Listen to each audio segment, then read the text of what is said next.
You are about to participate in a great adventure. Hit in the air to deep right center. Pike open on the low side.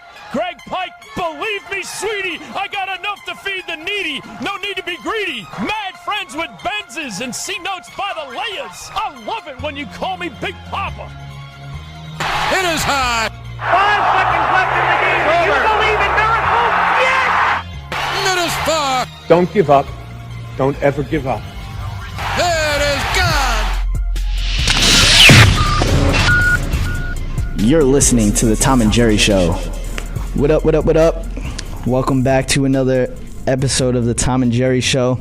Today is December 14, 2012, our 9th show. Number 9. It's Friday. You got anything planned for the weekend, Tom? Going to a friend's house tonight. Nothing too crazy. Nice. Yeah. Got football Sunday. Yep. You nice know. and relaxing. Exactly. That's what it's all about. Of course. All right, we're going to get into a little, the big showdown in the Garden last night. Big things going down in Cali. Yep. Thursday night football and football Friday. So we'll first get into the big showdown in the Garden. Probably the two surprises in the NBA. Yeah. For different reasons. But Yeah. Well, the Lakers obviously for the wrong reasons. The Knicks for very good reasons. The Lakers. I mean, the first half, they really came out flat. Yeah. They didn't play well. Knicks came out hot. Carmelo I think he hit his first 4 shots. 2 or 3 of them were 3-pointers. Melo was hot. I think he had around like 20 points in the first quarter. Yeah. The Lakers out-rebounded the Knicks 44-33. But the Knicks shot better, 53% from the field. Lakers shot 42% from the field. Yeah, and Lakers had more turnovers too, which you can't do it against a team like the Knicks because they'll just hit that open 3 in transition like exactly. they always do. Knicks almost shot 50% from the 3-point range. They shot 48. Lakers shot 32. But once again, with the Lakers, their big problem is their turnovers. They had 13 to the Knicks 6. Kobe has the big thing about Kobe is he's playing too many minutes right now because they have no other offense compared to you got Dwight Howard, but Kobe played 44 minutes. He was 10 for 24, 31 points, 10 rebounds, 6 assists. He had a good game. Oh yeah, definitely. Dwight Howard shot 8 for 11, 20 points, 7 rebounds. And he actually had some free throws too. I mean, your shooting guard cannot out-rebound your center. It can't happen. Your center has to... I mean, especially Dwight Howard. Dwight Howard at least averages maybe 15 rebounds a game. He's got to have that. Yeah, it's only half 7. He's got to have that. He actually shot 4 for 6 from the free throw line. So that was a lot better. Meta World Peace had a very good game. 7-15, 23 points, 6 rebounds. It just seems like they don't have that other scorer, though. Yeah. And that's their big problem. Exactly. Right Kobe's not in his main position, obviously, because he's playing the point. But Steve Nash is going to be probably the biggest thing for them this year. I got to see when he comes back and when Pau Gasol gets back, we'll see how they're actually, what that team is about. The point guard is like the most key position in the D'Antoni offense. Yeah. So when Nash gets back, I think everything is going to change with this team. And in the fourth quarter, you saw the offense he wants to run. Yeah. He wants to slow it down, set his team up in the offense. Yeah. Set the picks. And you saw that start to work because they were making the comeback towards the end. So it was something nice to build off, I guess you could say, and especially once Nash gets back. Yeah. 'Cause it's still early. There's still plenty of time for the Lakers to, get together, get healthy. And they have one of the best players in the world, so I think they'll be all right. Well, my problem with the Lakers was with getting D'Antoni. Now, you have a very kind of old team compared to others. Yeah. D'Antoni runs that fast pace, up the court, blah, blah, blah. It's just, I don't know if it fits this team. And I think, yes, with Phil Jackson, the triangle offense would have been tough for them to, adapt to. But with this roster was perfect for Phil Jackson. Yeah, it was. Perfect. And I think Jerry Buss dropped the ball on this one with signing D'Antoni.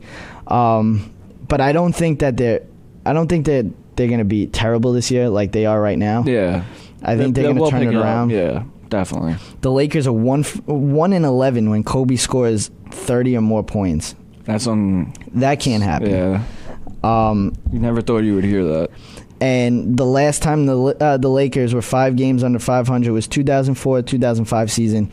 The following season, Phil Jackson was rehired for head coach. So we'll see what happens. But the Knicks, you got Melo, 10 for 15, 30 points, 3 rebounds. And I think he had 1 assist. He's a pure scorer. Yep. That's all he is. That's what he does. He ended up getting hurt. Yeah, sprained his ankle. It looked a lot worse than it could have been. Definitely. Tyson Chandler, 5 for 5, 18 points, 4 rebounds. 4 rebounds for a center. What's going on with these centers? I don't know.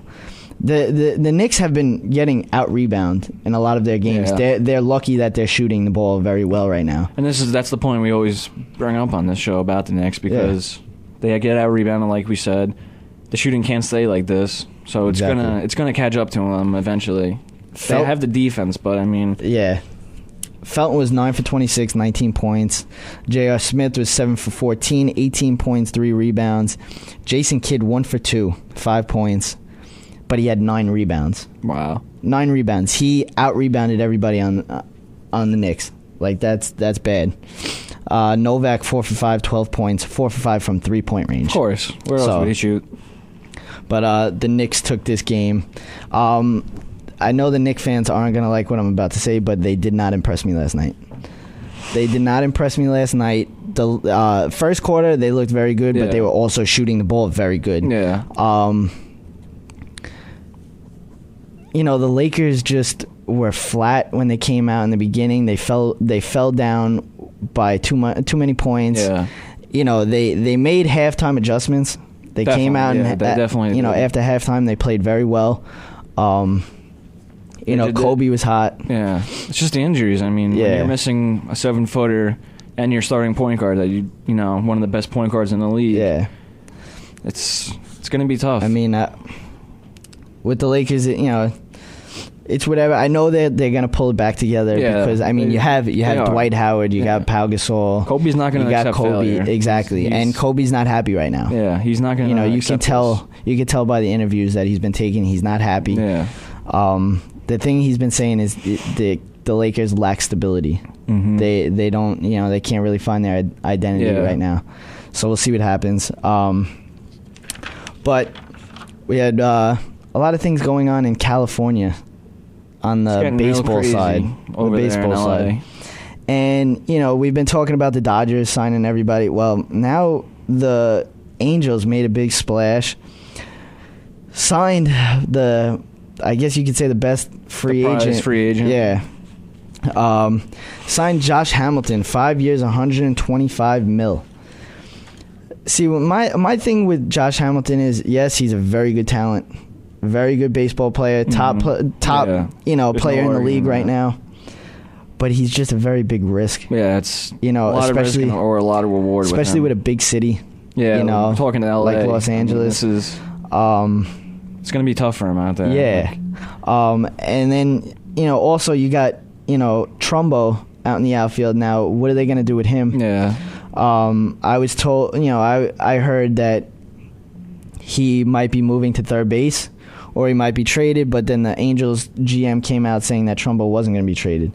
So now you're looking at a lineup that has Trumbo, Josh Hamilton, Albert Pujols, Mike Trout, Morales, Howie Kendrick, Ibar, and then I'm still not sold on their pitching though. That's their. The pitching. Thing. They added C.J. Wilson from last year. They added Tommy Hanson. From the Braves. They also added Blanton from the Phillies.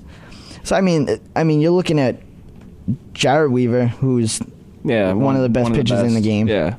You got C.J. Wilson, who can be one of the best pitchers in the game. Tommy Hansen, who's a decent number 3 or number 4. Yeah, same thing with And Blanton. then you got Blanton, who's another good 4 or 5. So, the Angels look... they kind of had, without Hamilton, last year, they still had Pujols, they still had They Trout. made the splash last year, and they didn't even end up making the playoffs. They didn't make the playoffs. They blew it in the last. And the Dodgers too. They made the trade with the Red Sox towards the end of last year, and they couldn't get into collapsed. The playoffs. They absolutely collapsed, and the Giants took that division with ease. Yeah. Well, talking about the Red Sox signed Dempster. 2 years. I think that's a bad signing because if you look at his record, especially against the AL and the AL East specifically, it's not good. He's got an under 500 record and over 4.5 ERA. Well, it's good. It's good for us. I mean, definitely, but for $13 million a year, it's just. He's 2 years, $26.5 million. He turned down an offer from the Red Sox for $25 million and then $26 million, but then he takes $26.5 million. He was looking for 3 years. That's what he wanted, and I guess he just gave in. But that was the other, I guess you could say, big splash of yesterday for baseball. Nothing really else to talk about. The Yankees signed Ichiro. Looks like 2 years. $13 million. He took less because the Phillies, I think it was, offered him $15 million for 2 years. And that's who, like, the type of player Ichiro is. Well, that's the thing. He's very committed to. He said he really liked his his time with the Yankees. He really likes New York, so he said he figured he's not about the stay. money. So that pretty much tells you that Swisher will not be signed by the Yankees. So that's good though, because he's asking. See, for, I love 15 a year. Yeah, $15 million a year. I loved Swisher because of like the stuff that he bring to. Yeah. Like to the Yankees, like one of the crowd favorites. Yeah, he was a crowd favorite. He came out, got everybody hyped up. Yeah. I loved his just the way he plays the game. Like it always seemed like the Yankees were like that serious team, no fun team. But then they brought Swisher in, and he changed that about them. Exactly, and I just like that. It was like, baseball's a game to him. Yeah, exactly. It's not a life. You can see him. You can see that exactly. It's fun to him. He has fun. He's having fun playing the game. Unlike other guys that are worried about. I mean, you could say Swisher's worried about the money because that's the reason why the Yankees aren't signing him. But just the way he comes out, he doesn't. Just how he presents himself, and he's a good teammate. I mean, he loves to be good. Yeah, because he doesn't like being bad, but he also comes out and he's got a smile on his face all the time. No matter how bad he's hitting, he's always got a smile on his face. So I really love that about Swisher. You can always see when he's at the plate, he's talking to the catcher, talking to the umpire.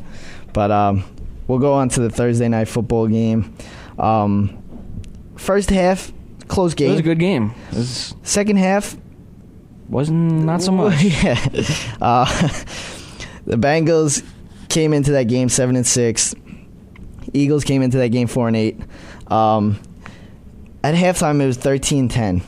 Yeah. Eagles were winning this game. Keep that in mind, folks. The Eagles' front line was playing very well. They were dominating. I mean, they had 6 sacks at one point. Yeah, I mean, I think quarter.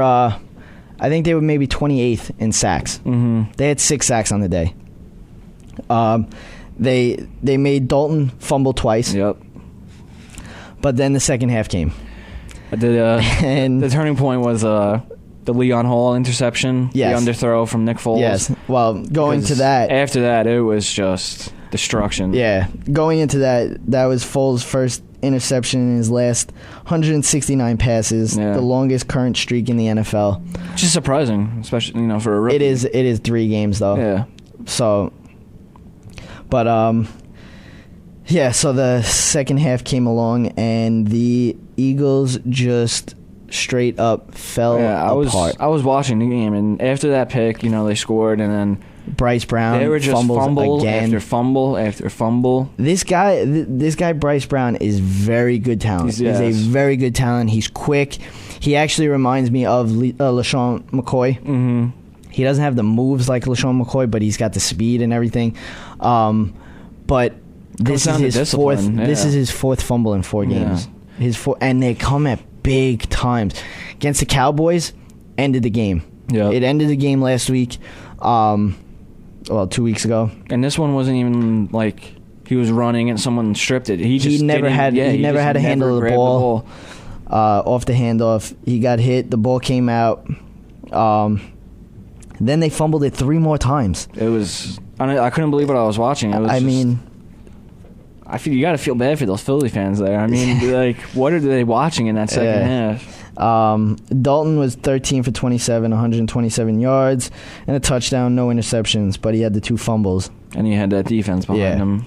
That defensive line is unbelievable, by the way. Cincinnati's. Oh, I know. They lead the league in sacks. They don't even need to blitz linebackers. Oh, I know. They have such an underrated front line. Yeah. You know, Geno Atkins, very, very good. The best defensive tackle in the league. But then, like, the guy that's really been, surprising me this year, I guess we never really got to see his talent with New England, but it's been Jarvis Green Ellis. I mean, this guy is running the ball, perfectly for the Bengals. With New England, obviously, they never really ran the ball. Mm-hmm. But you could see shades of it. And when he was in New England, there were a couple games he would have nice big games. Yeah, but he's having a very, very good season for the Cincinnati Bengals. He had 25 carries, 106 yards last night, and a touchdown. Very good game for him. A.J. Green, 6 catches, 57 yards, and a touchdown. He was the only wide receiver to catch a ball. Yeah. You know what? They could do that every game, and they would win because he's that good. Yeah. Foles was 16 for 33, 182 yards, a touchdown, and an interception. And then he fumbled it also. They need offensive line so bad. Yeah, I know. They need offensive line, and they need to build. They're also decimated with injuries on that front line too. You got to build. When you have a running back like McCoy, though, you got to utilize him the way you should, and they just don't. This is the first game that Bryce Brown really didn't have a good game since he's been starting in McCoy's spot. Yeah. He had 16 rushes, 34 yards. They didn't really run the ball well. Macklin had 4 catches, 73 yards. But, again, the 4 fumbles cost them the game. They lose 34-13. Now, like I said, it went into halftime 13-10. Eagles. So, that's about it about the Thursday night football game. They just keep getting worse and worse. Bengals go 8-6. Eagles are 4-9 now. This win by the Bengals really hurts the Jets. Yeah. So, but we're gonna get into Football Friday. First game on the schedule. The rematch. A rematch of the playoffs. Giants at Atlanta. Giants come in with the 9th overall offense, 9th overall passing offense, and the 15th overall rushing offense, compared to the Falcons' 8th overall offense, 4th passing offense, and 28th rushing offense. So this game, I think, comes down to running the ball. The Falcons can run the ball.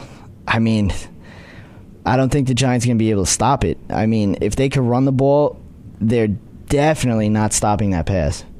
I mean, I don't know how they're gonna stop Julio Jones and Roddy White. It's gonna be tough for them, especially the Giants' overall defense is 25th.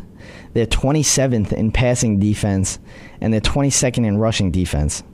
So but then you go to the Atlanta side, they're 20th overall in defense. They're 16th in the passing defense and 23rd in rushing defense. So both defenses are not that good, I guess you could say. Yeah, with the Giants especially, like we've said in the past, it's all about the D line that hasn't really shown up this year. Yeah, if you look at their per games, they're pretty close overall. I mean, yards per game, Giants 373 to the Falcons 376. Their passing yards per game, Falcons 289 to the Giants 257. This is where the big kind of difference is. The Giants have a better running game. Their rushing yards per game is 116 to the Falcons 87. But then you go to the defenses. The Giants defense is really pretty good this year. The Giants yards per game that they're giving up is 376 to the Falcons 362. The Giants are giving up 253 passing yards per game to the Falcons 235, and then Giants rushing yards they're giving up per game is 123 to the Falcons 127. So, defensive-wise, this is going to be, I think a shootout. Yeah. Depending on who stops who. When you look at last year, though, when Atlanta had 2 points. That was it. But maybe they'll be different this year because, it's regular season. It's not the playoffs yet for them. Exactly. I'm still saying the big part of this game is the front line of the Giants. If they cannot get to Matt Ryan, or at least have him rolling around, or get hits on him, the Giants are going to get torched. Yeah, I mean, their secondary is not going to be able to keep up. Not at all. Julio Jones is just a monster, and Roddy White is also a monster. And they just so happen to have a Hall of Famer over the middle. Yeah, exactly. So, Tony Gonzalez. There's a lot of beef going on with this game. I don't know if you saw with the wide receivers. Roddy White saying they're the best wide receiver tandem. Yeah. So we'll see. We'll see who's the better wide receiver tandem. We'll see if Cruz and Hakeem Nicks can personally, step up. Just my opinion, you would have to give it to the Giants. Just because they have Super Bowls. Yeah. And when you score 2 points against a team in the playoffs, you can't really claim you're the best wide receiver tandem. But, I mean, the Falcons are the number 1 seed right now, so we'll see what happens. Because even if they did play in the playoffs again, it's going to be in Atlanta. Yeah. So a lot different. Atlanta is a tough place to play. It's a very tough place to play. We'll see if the Giants can bring it. I think Atlanta is gonna. You would hope, at least, just for the Cowboys. How badly? Well, that too, but just how badly they embarrassed you last year in your own building. You cannot go into a playoff game and score 2 points and be happy about it, and then play them the next season and not want to not like kill. And just say it's like a regular season game. Like, no, it's more than that to these players, because they're trying to show that they're a good team. Exactly. But we'll go on to the next game. Yeah, the next game we got Green Bay at Chicago. Green Bay surprisingly has only the 17th ranked offense, which would have surprised a lot of people considering Aaron Rodgers. But they had that slow start, as everyone knows, obviously. Chicago with the 5th ranked defense, so Chicago's falling apart slowly. Each week it just seems like they're, especially with the injury after another. Cutler. Yeah, it's one thing after another. Cutler's not going to be able to last with how that offensive line protects him when you take shots like he did last week. And the big thing about this game is the trash talking as well. Always seems to be. Jermichael Finley comes out and says the Bears are a better team without Urlacher. Wow. So then Urlacher came back and said when Jermichael Finley tore his ACL, the Packers won the Super Bowl. So he's like, maybe they're better without Jermichael Finley. That's why you get like guys like Urlacher. Yeah. So, you're really... Jermichael Finley cannot come into it.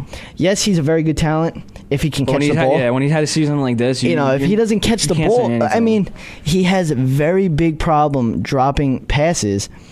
And then you're going to say something to a Hall of Famer like that? First ballot Hall of Famer. You're coming out stupid. That is just stupid to come out like that. You're asking to get hit. Exactly. Because you're going to come, especially a tight end. Yeah. You're coming across the middle a lot in that game. And for a team that has Lance Briggs. Yeah, I was just going to say, there happens to be another Hall of Famer in the linebacker core. So, and then you also got Charles Tillman. It's going to be, Yeah, it's going to be a very good, interesting game. For a guy who drops and likes fumbles, this is not the team you want to play, though. Yeah, Mr. Tillman back there. This is in Chicago too. Yeah, so this is going to be a tough game. You don't say things like that. Exactly. For the Bears' sake, they need this win. Yeah, this is their season. Desperately. This is their season. This is going to knock them out of the playoffs if they lose this game. If they lose this game, they're done. So we'll see what happens. They're 8-5, by the way. So I would say I'm thinking Green Bay is going to win. They have a little bit of a running game going now. They obviously have Aaron Rodgers, who's heating up, he's got all his different receivers. Green Bay got Ryan Grant back, too. Yeah. And I like that because you can tell, he just looks good in that Packer uniform. You can tell he's running a lot harder than he was on other teams. He's he's got a lot of love for that team. Chicago's defense hasn't been playing well lately. No, it's been falling apart because they're not getting the turnovers. Yeah, we'll see how that works out. When they were 7-1, they were living off the turnovers. Yeah. So we'll see. I also think Green Bay wins this game because Green Bay needs this game too. Yeah. You know, if they want to stay, you know, home field advantage. Yeah. I think this is it's kind of building towards a repeat of 2010 with the Packers. They were a slow start. They started getting the running game going later in the year. But with, Stark. The thing about this year is they have a better record this year. Yeah. Well, yeah, that's the only thing. But besides that, it's the same type of season they had with the slow start with Rodgers. But now he's grooving. The running game's grooving. The defense has picked up a lot. So they're not a team you want to play in the playoffs. Yeah, definitely. Next game we're going to talk about is Washington and Cleveland. I mean, it's Washington and Cleveland. It's not really like a sexy game. Yeah, but when you're talking about RG3, that's Washington, sexy. You know, needs this game. You know, the whole NFC needs their games. Yeah, especially the NFC East right now. Yeah. This is a big game for everybody else because Washington is on everybody's heels. Yeah. And so, when the Redskins are looking at this, they see, okay, well, the Giants are at Atlanta, and Dallas is playing Pittsburgh. Yeah. So this is a good chance for us. But I mean, even though it's Cleveland, they're a good team, underrated team. The thing with Cleveland is, you know, they're always in the game. But they got to feel like, compared to what their, you know, divisional teams are playing against, they got to feel pretty good that they have a good chance to, you know, catch up with the Giants. Especially with RG3. I mean, RG3 got hurt last week. Yeah. So, you know, the Browns' defense is good. Yeah, definitely. So we'll see what happens. We'll see how they're physical. That's the big thing too. Yeah. They're just like the Ravens were last week. So that's going to be tough for RG3. We'll see how RG3 comes out in that game. Yeah. And there were like things on ESPN like if they should start him or not. Like, I'm sorry, but if they want to make the playoffs, they better start him. Yeah, exactly. I mean, Cousins came in and played pretty well. He played well, but really honestly, wasn't. The Browns' defense is better than the Ravens' defense at this point. They're physical, great D-line too. So Kirk Cousins, it's in Cleveland too. So first start in Cleveland. I don't know if you want to do that to Kirk Cousins. So that's going to be a very good game. The next game. The next game we got Minneapolis versus St. Louis, or we should say Adrian Peterson versus St. Louis. Yeah. But that's pretty much what it's going to come down to. St. Louis has a very good defense. They play very tough at home under Jeff Fisher. But this could also keep the Rams into it. I mean, yeah, very true. And it could knock the Minnesota Vikings out. So, you know, every team game plans for Peterson. That's the most amazing thing about this season that Peterson's having. Every team knows that's the offense, and they stack the box. Exactly. And he still gets 150 yards a game. Yeah. So that's my MVP vote at the moment, just because of all the amazing things he's done this year. But if he can run the ball like he's been doing all year, I don't see why they can't win this. But it's tough. I mean, San Francisco, how they like playing St. Louis. Yeah. So, especially at home, you don't want to play them there. Next game, I mean, talking about MVP race, we got Denver at Baltimore. I mean, Peyton Manning's been playing lights out this year. Yeah. So is the defense. They're right up there, top five. Baltimore has got their injuries. Did they say if Ray Lewis was playing yet? No, he's just been doing. I think he's next week, right? Yeah. So I wouldn't rush him back. Especially, I mean, they haven't wrapped the division up, but as long as Pittsburgh loses, I'm pretty sure they get the division, or if they just win the game flat out. Yeah. So, I mean, that's got to give them some kind of spark that they can wrap the division up as long as they just win. Yeah. And I think they had a wake-up call, the whole team, the whole coaching staff had a big wake-up call when Cam Cameron got fired. Oh, yeah. So I think they're going to come out fired up. You would hope, at least. Yeah. You would hope. I mean, it was kind of weird with the whole Jim Caldwell, but personally, I like it. Yeah. They had a very potent offense in New England. I mean, Indy. Obviously, Peyton Manning was a part of that, but I like it. And he's a player's coach, so we'll see if will mix it up because they were just too.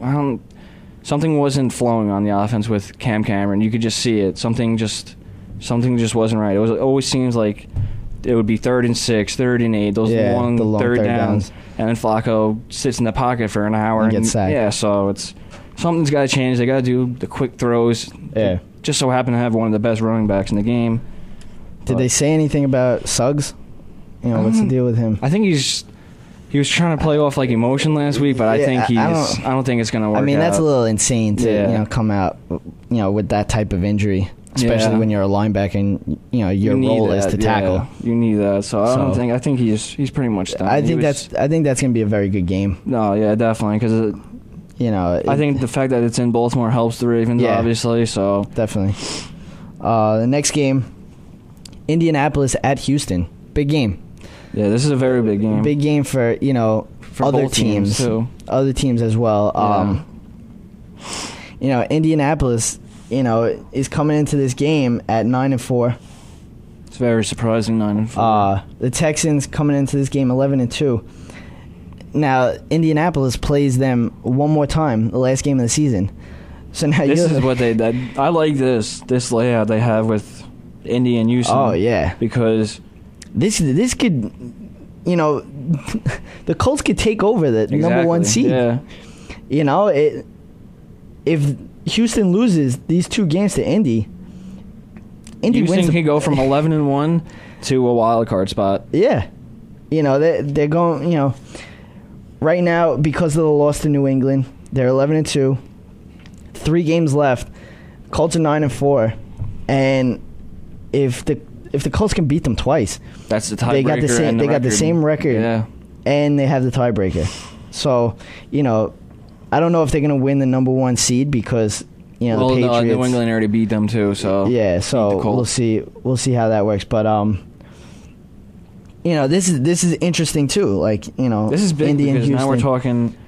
As you bring that point up with the number 1 seeds and everything like that, and this we could got also the 3 and 4 seeds playing each other this week with the Ravens and the Broncos. New England is playing San Francisco. It's playing San Francisco. The two number 2 seeds in the AFC and the NFC. This could make things very interesting if Indy wins this game coming up, because then we're talking Denver, Baltimore, Houston, and New England all fighting for a 1 seed. Yeah. So there's a lot riding on this game for a lot of teams. So I mean, but this is what they have to do in the NFL.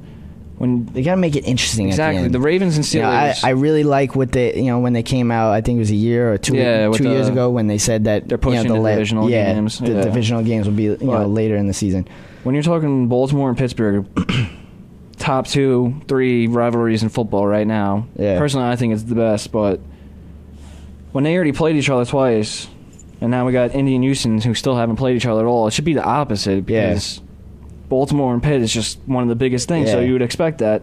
But I think they should keep doing this every year. Yeah, definitely. This is a big game for a lot of teams right now. So I mean, this really is a big game. And Houston got exposed last week, so they're going to want to come out. This will also influence, I think, the Rookie of the Year too. Yeah, this is if Andrew Luck has one of those games. If Andrew Luck wins the division, they're gonna be either the 1 seed or the 2 seed, or maybe even the 3 seed, depending on what the Patriots and the Broncos do. So I mean, to come in as a rookie after the Colts pretty much let go of everybody on that team. And the only one that they really kept was Reggie Wayne. Good thing they did, because he wanted to stay. So I mean, this is big, for Andrew Luck. I mean, the numbers aren't sexy like RG3's numbers are. That's what it is with the Rookie of the Year. Like obviously, we all know RG3. If it was a stats thing, RG3 would have it hands down. But Andrew Luck is just doing something more than football, and for the Colts right now. Exactly. Next game, I think is probably the biggest game and an old rivalry of the week. Pitt at Dallas. A lot of trash talking in this game too. Oh, what do you know? Ben Roethlisberger, the one who has the big mouth this week, especially that he's got a bad shoulder and bad ribs too. That's pretty. It's kind of a bad idea. Exactly. Especially with you Rob got Ryan. DeMarcus Ware, on the other side. Rob Ryan's probably not too fond of trash talk on his he team. came out and said that Dallas is supposedly the America's team. He's like, the Steelers are the world team. Okay, tough guy. Yeah, exactly. The Cowboys come in with the 10th overall offense. They're third in passing offense, but 31st in rushing offense. Compared to Pittsburgh's 19th overall, 11th passing offense, and 25th in rushing offense. I think this game's going to come down to defense. Both defenses are pretty good. Yeah, they're definitely Pittsburgh, good defense. obviously, number one, the best defense. It's in the league. crazy. I mean, They're I don't even know how they do it anymore. Yeah, they're first in overall, first in passing offense, and fifth in rushing offense. I mean, that's unheard of. Not to mention they haven't had Palomalu basically the whole year. I know. The Cowboys are 11th overall, 8th in passing, and 16th in rushing. Now, like we said, Ben Roethlisberger's got his injuries. Big injury on the Dallas side is Des Bryant. He came out saying that he will be playing. Yeah. He caught a couple passes yesterday. So the Cowboys do need him big time. Oh, yeah, they need him for this game. We'll see what happens, how he is. The Steelers, on the other hand, now James Harrison's been out of practice he's been sick, so I don't see him not playing this game. Especially that Pittsburgh could fall out of the playoffs. Yeah, he's got a couple days to rest up. That's probably just what they're doing with him. Yeah. So both 7-6 teams.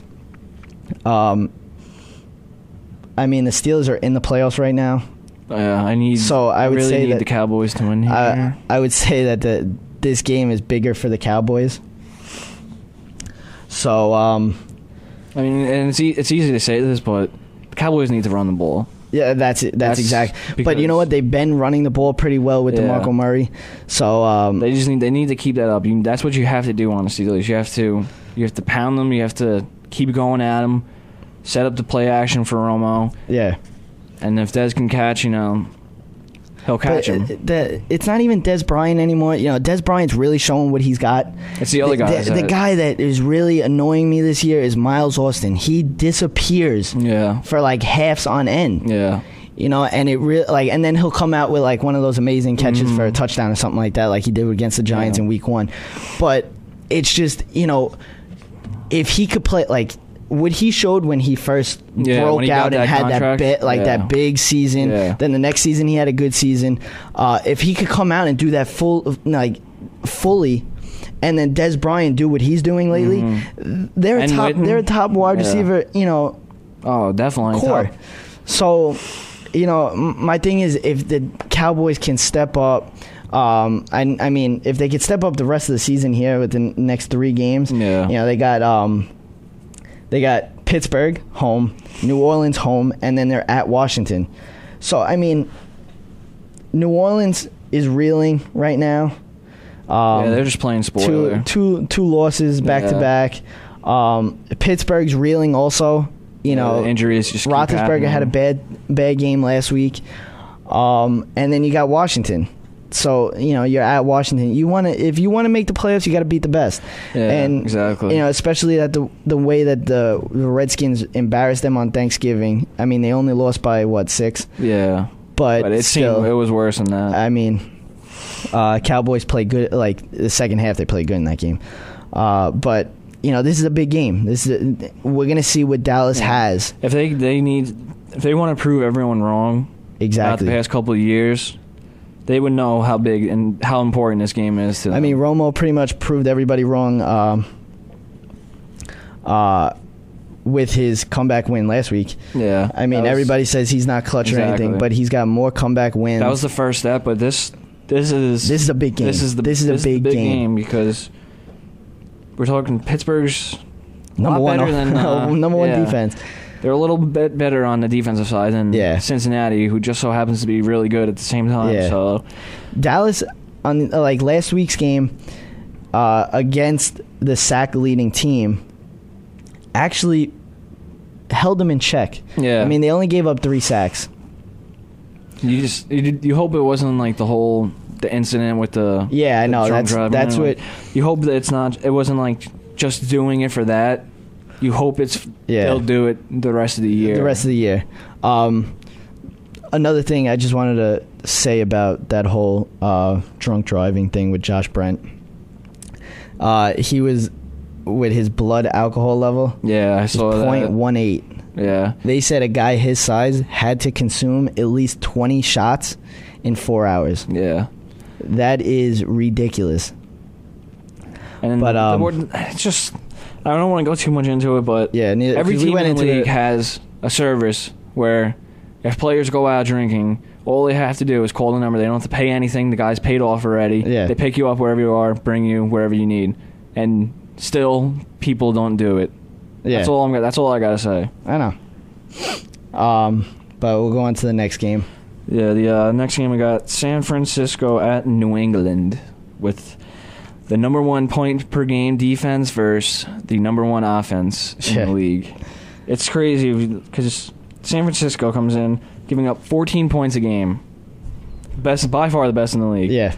But then New England on the other side, 36.3 points per game. Best offense in the league by far. So we'll see which one prevails. I mean, San Francisco's giving up less than 300 yards a game, but New England's over 400 yards a game. So it's a battle of the sides. I mean, with that game, I think it's going to come down to Colin Kaepernick. Yeah. If he can have a good game. But the advantage San Francisco has in this game is their running game. Yeah. That's the advantage they have. They have to keep Brady off the field. Keep their defense rested. Frank Gore's got to run the ball like he's never run before because they need a big running game for this week against the Wing.